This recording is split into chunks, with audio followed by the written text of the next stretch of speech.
1995's Judge Dredd movie. So many cool vehicle designs.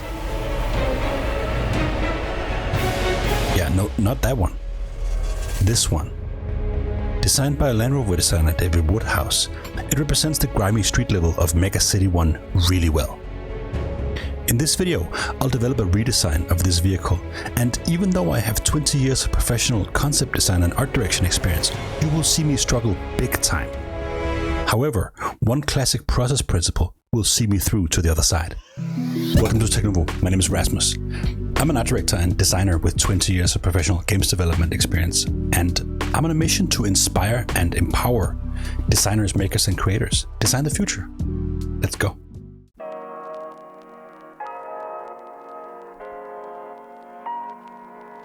So after having gathered the reference images, I just throw them into a quick Photoshop image here, and I start sketching a little bit because I feel like I need to familiarize myself with the design a little bit before diving into 3D. So I decided to start with sort of a study, if you will, where I roughly outline the shapes that catch my eye that I think are key to the design. So mind you, I'm not trying to draw exactly what the Land Rover design looks like, but more an interpretation of the importance of the lines. And you can see it has this sort of helmet-like, skull-like design, which I find super, super cool. In that sense, it actually fits very, very well with a lot of the other amazing designs from the film. And I'm very fascinated by this, what do you say, jawline, if you will, of the vehicle here that I'm just highlighting with these checker marks. And as you can see, I'm drawing a round version of it here, a little bit of a rounded shape, to try and understand and sort of get it under my skin and sort of familiarize myself with it. Wow, look at those Photoshop skills. Look at those. Yeah, okay. I should have paid attention when, learning to draw with markers, I guess, because this is special. Again, the jawline is really what catches my eye, and there's certainly something about the windows that help in that helmet-like feel as well, where it almost looks like some of those troopers from the movie, some of the prison guards, or some of these guys. There's certainly a design here, also very much from the time, right, from the 90s there, where there was this heavy influence of super hardcore, edgy Art Deco designs in the era. So having done this foundational study, I decided to jump into 3D, find a big old truck I did at some point, steal a wheel and scale it to roughly fit what a real world wheel would look like. One of my Blender issues is I usually don't work in scale. I don't really pay attention to that sort of stuff. So all of a sudden when I need it, all the files I'm using are just completely random in terms of scale. So that's interesting. So I would say a piece of advice, just work in scale, or at least when you're finished, scale the thing you're doing to appropriate scales. That might help you out later. So here I'm starting with a big block and I'm cutting it up. And a funny thing to note here is I'm actually streaming on Discord at the same time, and I was talking to my buddy Max because he was my sole guest in the stream, and I was complaining to him that I feel, one thing was that of course I felt like he was observing me. Another thing was I feel like I had to deliver some sort of value, and he was explaining to me that no, it's not about value, it's about truth and process. Streaming is about the real world, how things are done, better for better and worse. And of course, I'm sitting there thinking about streaming and YouTubing and value and, looking good and whatnot. And it's just very painful. And I'm complaining. And at the same time, I'm struggling here with, I'm really, really bad at modeling. So what's happening here is I realize I have zero clue about how the hell to model this shape. So I decided to start on that wheel, the hubcap wheel design that you can see in this picture here. That was added to the design to make it feasible. I suppose they sort of added a hubcap to mimic the design idea. for that big brutal wheel that we saw earlier. So this is something I feel like I can reasonably successfully solve or get started with, at least, so that the cab that is my ultimate nightmare there, I decide to look at something that feels a little bit more like maybe similar to the Greeble pack, or something that's a little bit more logical. Again, you'll see me mess things up later, don't worry about it, but right now I just do this to not feel utterly terrible about what I'm doing. Here you can see, just reminding you how it looks. It has these small triangular, what appears to be rubber. I assume they're plastic, but I think the look is to go for rubberized hardcore tech rims, whatever that means. And here you can see somebody in the comments tell me that I'm messing it up and I should do a proper array. I refuse to do a proper array. It will not happen. So I'm doing this silly method instead, where I'm just copying things around. Oh yeah, right. No, yeah, right. Yeah, I was looking at it, and why isn't it working? And I had to do some quick math.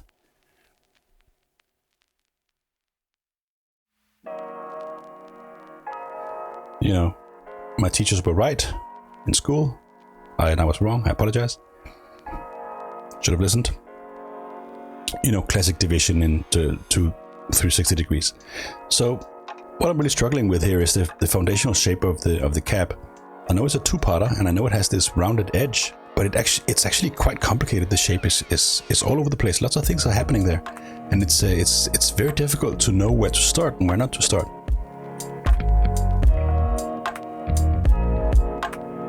So this is where I'm, you know, continually just being extremely frustrated. And yeah, I'm not gonna lie, this was not a good time. I was really not liking it, and I felt like I couldn't solve the shapes that I wanted to, and I couldn't quite approach the problem in a reasonable way. I suppose the analysis should have been deeper, for instance, or let's say a process that is more structured than this, and a little bit less loosey-goosey. You know, I always talk about loosey-goosey and how that oftentimes it helps me, because it allows me to move ahead rather than problematize and rather than overanalyze and all these things that certainly tends to happen. But of course, I also mention to you guys quite often that there are many areas where proper analysis and a proper approach can help you, because you can relax in the right way. Here I'm struggling because I can't make the shapes I want, because I haven't done the analytical foundational work. Here I'm sort of riffing on what the shapes are so I can understand them and come back into 3D. But because I haven't done that the homework properly, it really hurts me here. So again, let this be a case of a word of warning to you guys.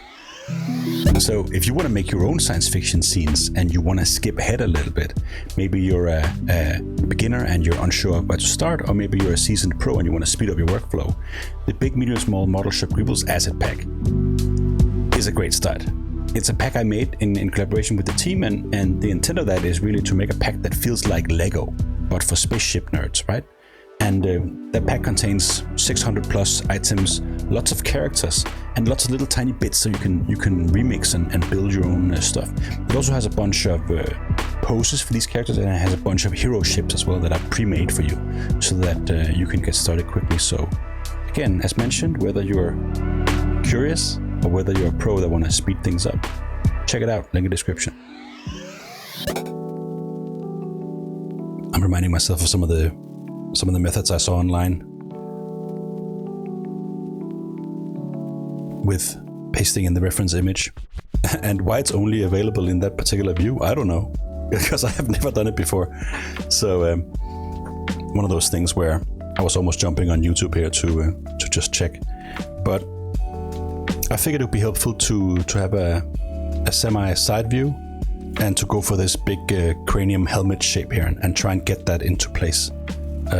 So this is my attempt of trying to find some sort of foundational approach to building the shapes from the design in a way that works out for me. And you can see now that I've simplified the shape into these two belt lines, like top and middle, and then this chin line that I talked about before, the jawline, if you will. It's going a little better.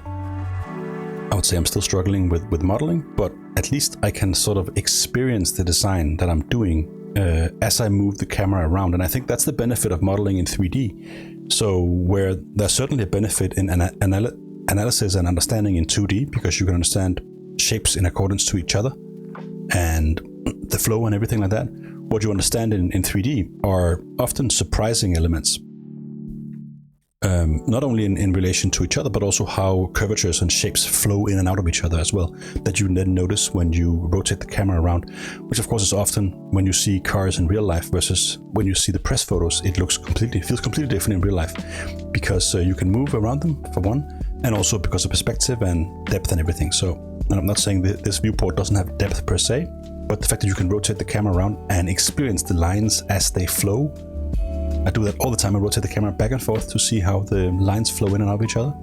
And that really helps with idea generation, and it really helps with understanding if you're getting what you want from it. Yeah, I'm just playing with materials a little bit, getting that chrome wheel hubcap kind of thing.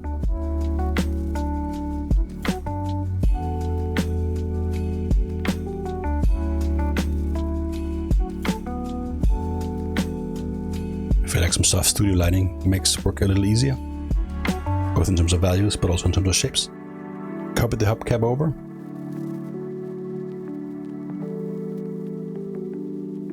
Remember to save, kiddos. And then I start working on the window.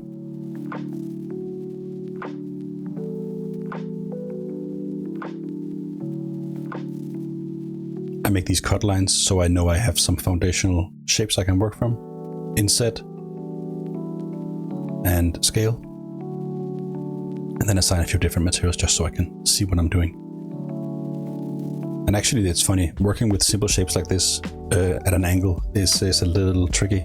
There are probably some tricks where you can actually move things along the normals and stuff like that, but I forget that stuff. So again, I'm struggling a little bit with my capabilities here, and it's I find it a little bit difficult to wanting to build a design at the same time as I have to learn. I feel like oftentimes if I'm learning, I would do this and it would take forever, and I would learn. Maybe then actually I would learn something that would be cool. But at the same time, I would probably not get as far in terms of the design task itself. And oftentimes, you get stuck in both and shop back and forth between both, and that can take a long time. For this one, I wanted to get the idea out of my head quickly.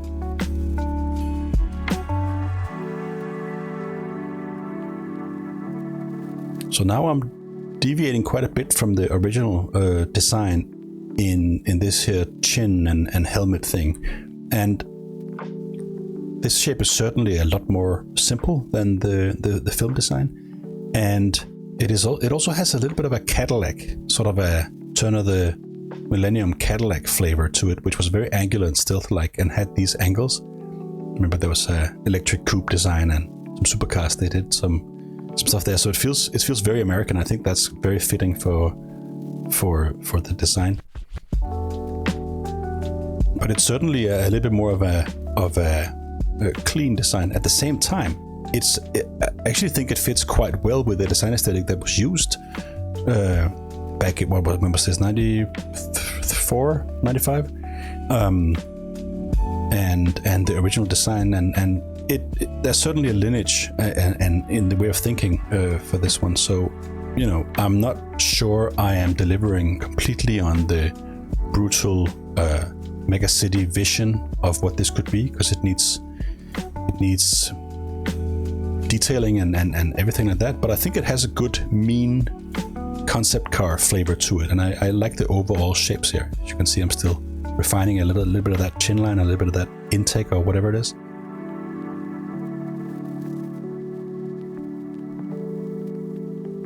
So big picture wise, I like these lines. I think it does the job, does what I want. Keep refining, but overall I think it has presence, and this is where it's beginning to flow a little bit more from the extreme frustration of earlier to this place where I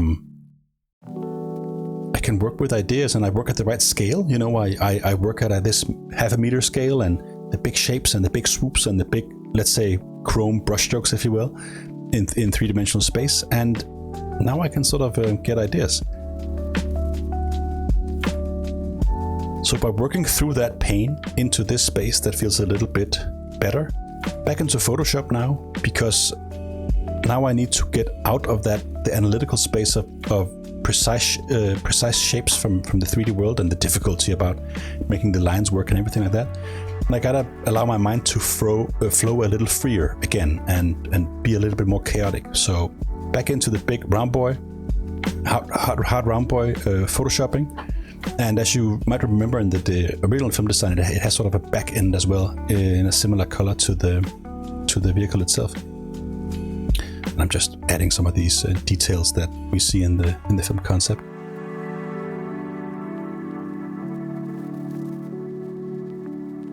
Wondering if that jawline, that black plastic jawline, needs to come in.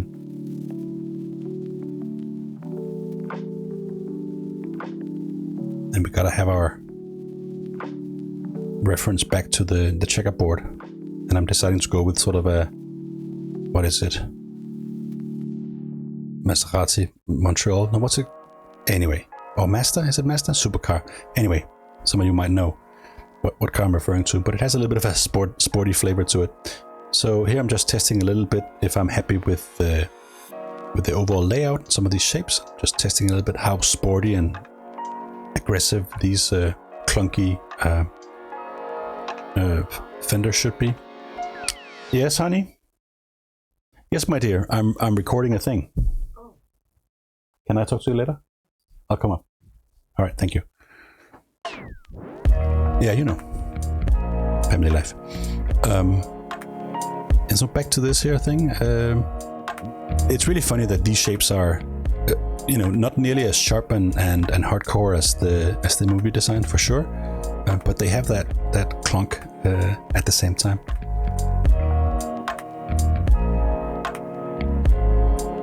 And then lastly, I just decide to do a quick color check.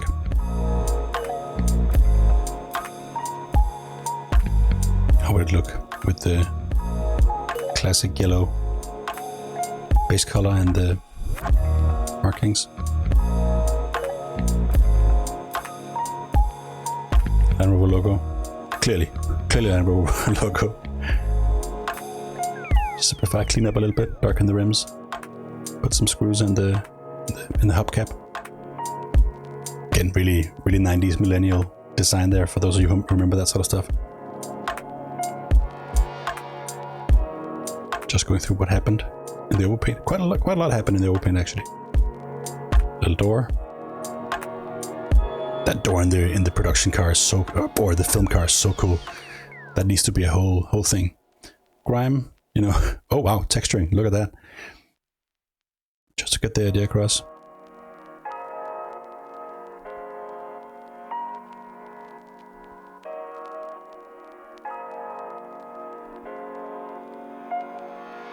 Some tech business inside there.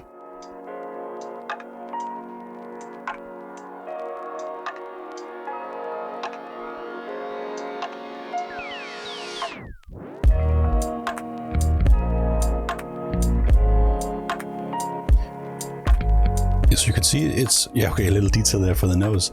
It's a quite simpler shape, and I would say there's certainly a question of if it's too simple.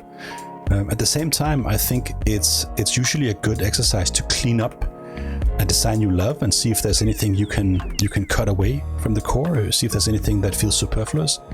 I would say that the black chin, from the film model there is lacking a little bit in my take. I think the film take looks more like a helmet than mine, which I think is needed. So there's some work to be done there. But that's where I ended. Yeah, so that was really interesting. Check this out, my Art of Judge Dredd book here, which is it's spattered, and the pages are literally falling out of it because I've enjoyed it so much. What an awesome piece. So many great designers in here and so much great work. And of course, Today we've been talking about this here Land Rover design, and there's so many other classic stuff, and Chris Hall's and many other excellent people have been working on this project, and I will for certainly come back to some designs that I've made, designed by or inspired by these pieces here. So, showing you this particular process was, well, it's not difficult showing it to you, but it's uncomfortable because I felt terrible doing this work here. As you saw, as I mentioned, I was streaming. Sure, I had this sense of being observed, and I had this distinct feeling of just failing everything I want this channel to be about, meaning providing reasonably meaningful advice and providing processes and methods that I think are helpful. And I was sitting there struggling and just being in pain about the work I was doing. And fortunately, as I was doing it, God helped me, as if it didn't happen what usually happens, which is then going to be my singular piece of advice for this video is keep going. I was talking to a friend online the other day,